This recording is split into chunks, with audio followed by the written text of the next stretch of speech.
So yun mga kasuki, medyo maganda ng panahon ngayon. Kahapon pa magandang panahon.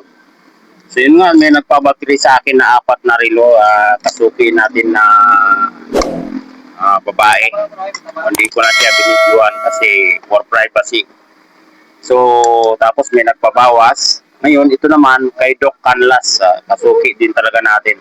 So 3 relo ito, Friends Connection, Axis at saka yung bench.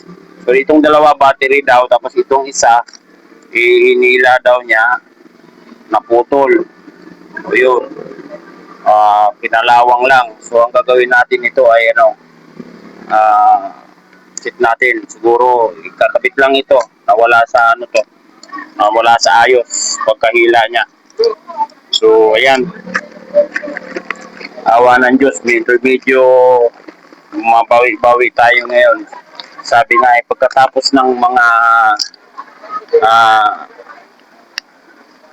ng mga unos na puro ulan, ilang araw na puro ulan, at kawawa naman tayo. So yun, tigas. Yan, binubuksan ko na itong isang relo. Yan, buksan na rin natin tong isa. Yan nga, hindi papayag si Lord na tayo, puro na lang buwan. Ito namang isa matigas naman. Wow, ito.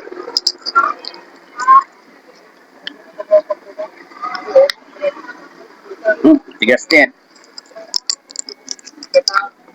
So buksan muna natin ito mga. So yun mga kasuki, meron pa tayong dumating na customer habang ginagawa ko itong 3 relo ni Doc Canlas. So siningit ko muna ito. G-Shock, palit battery.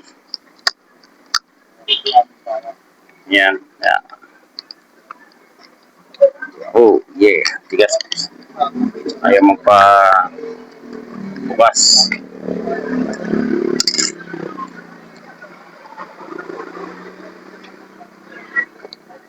Wala na talaga.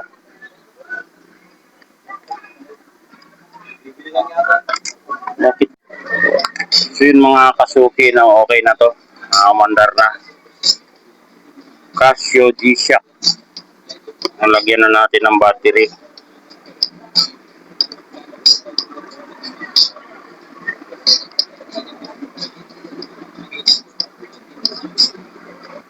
Yan.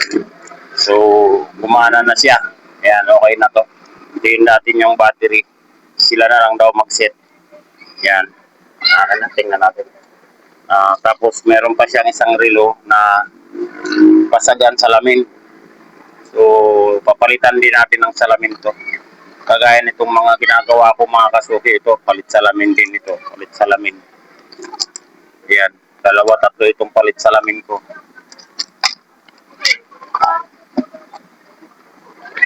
Meron pa tayo dito mga kasuki na palit salamin din. Yan, ito palit salamin din to. Ayan siya. Bago na yung salamin niya. Basag yung dating salamin nito.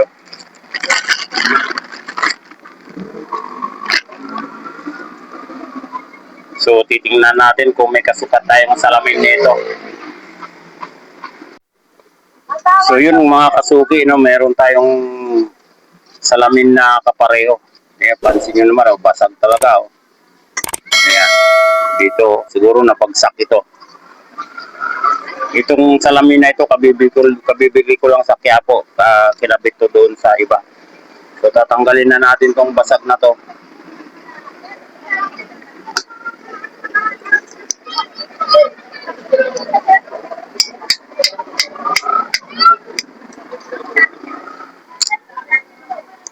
Ayan, wala na yung salamin.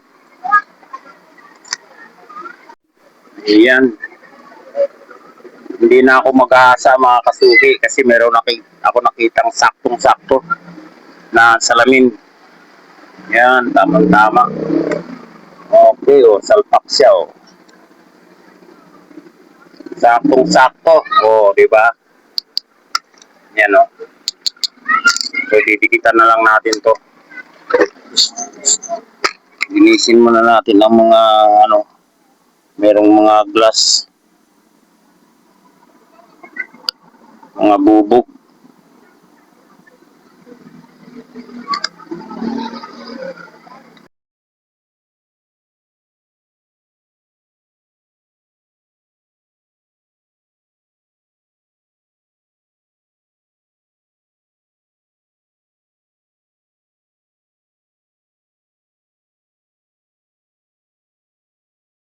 So yun mga kasuki, no, okay na itong tatlong relo ni Doc Canlas.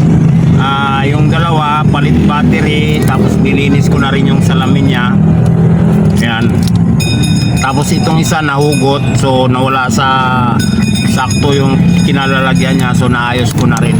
So yung ginawa ko kanina pala na dalawang Casio na G-Shock saka isang Casio na basag salamin. Okay na rin yun mga guys, mga kasuki, no. So yun tapos pagkatapos ng ilang araw na walang hampay na ulan, sabi nga kung puro ahirap, meron ding pagpapalaan o ano man yun na dumarating sa atin. Tapos ng mga unos, mayroon namang kapalit na biyaya, ika nga. So yun, sa araw na ito ngayon ay araw ng Biyernes, August 21, 2026. So yan. So nagkasunod-sunod tayo ng mga paggawa, no. So kanina yung tatlong pa-battery, tapos na yung kasuki natin na maganda. Tapos yun, dalawang Casio G-Shock, isang Casio G-Shock tsaka isang Casio na basag ang salamin. Tapos ito yung kay Doc. Tapos mayroon pa tayong iba, yung pabawas din. So yun, magandang araw ngayon, magandang dating ng araw ngayong araw na ito, Biyernes, Friday ngayon, holiday ka nga ngayon August 21. Hindi natin alam hindi ko na kung anong holiday yan, basta holiday. At saka nagkapo nga ako kanina. So yun, yung araw na ito marami tayong pinamili. Kung makikita ninyo, tambak itong mga ginagawa ko. Ayan ayan mga kasuki, tambak yan. So dito pa, ayan yung mga ginagawa natin, mga papapping yan, mga binila ng pyesa, salamin at iba-iba. So yun, mapagpalang araw. Sana tuloy-tuloy na muna magandang panahon, no? Maganda yung klima. Wala munang ulan, kahit next week na uli siya mag-uulan. At salamat naman wala nang bagyo, pero meron pa daw. So yun, thank you, maraming salamat mga kasuki, no? Have a blessed day sa araw na ito, sa inyong lahat at sa ating lahat.